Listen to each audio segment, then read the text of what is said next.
Hi, it's Ashleigh from Sweet Dreams Bake Shop, and today I'm going to be showing you how I created my peanut butter toast cake. The reason this cake came to be is because I was trying to think of some way to incorporate the peanut butter flavor into the design. If you've watched any of my cake tutorials before, then you know I love using Italian meringue buttercream, but this is one of those times that I'm going to be using American buttercream. And I will say that my recipe for it is a little bit loose because I don't actually take specific measurements. So add as much milk as needed until you get a light and fluffy texture that you desire. The reason that I'm using American buttercream today instead of Italian meringue buttercream is because there's something about the addition of the peanut butter to the American buttercream recipe that just tastes so creamy and delicious. I'm using a 10-inch square cake here, but you can use whatever size that you desire for your toast cake. And I'm going to be first taking off this top portion, and I'm going to utilize it for some other cake project. You'll notice that I am cutting off quite a bit as well, but I did this with the intent that I am going to utilize this for something else. I'm choosing to freehand cut this, but you could easily get a template and trace it.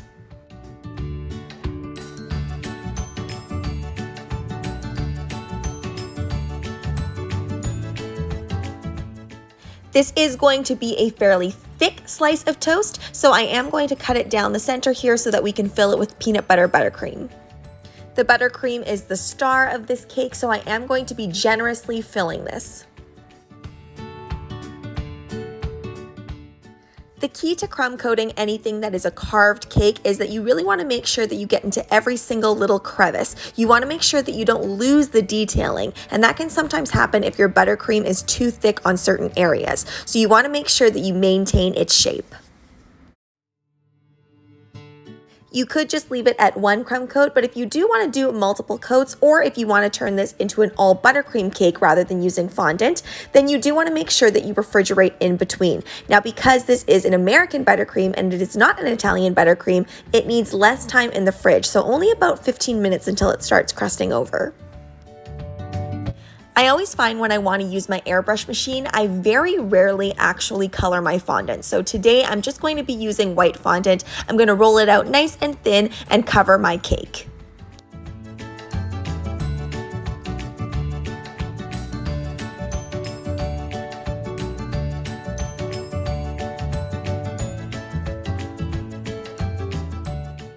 If you notice that your fondant isn't sticking to your cake, go ahead and add a little bit of shortening to it so that it adheres really easily.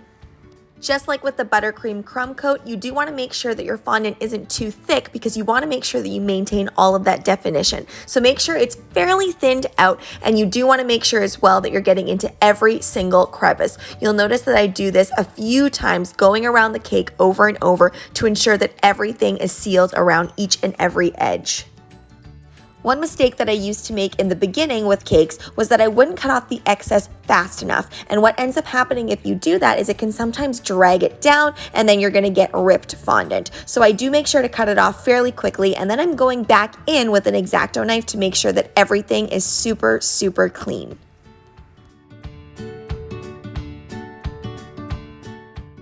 Now I'm going to be adding my texturization, which I'm doing right away to avoid any cracking with the fondant. And bread has a lot of varying sizes of air bubbles, so I'm just using different tools to create those different sizes. I'm going to be starting with this ivory color just to give it a little bit of an off-white, toasty-ish color, and then I'll work my way up on the spectrum. To achieve a more realistic looking toasty color, you do want to make sure that you go really nice and light at first, and then you can start going in and adding the darker colors. I am going to be taking my little paper towel here to brush against that wet airbrush color just to create a little bit of texture. Then I'm going to go back over it just to make those lines a little less harsh and a little bit more blended.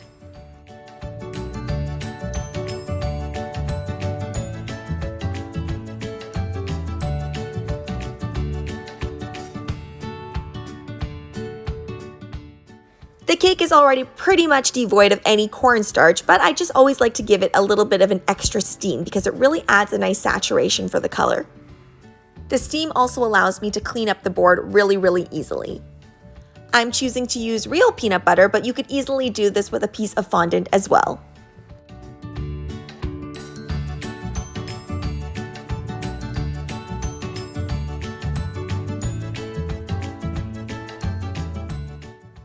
Now let's get into the pricing of this cake. So for this cake, as a custom order only, I would charge $95 Canadian.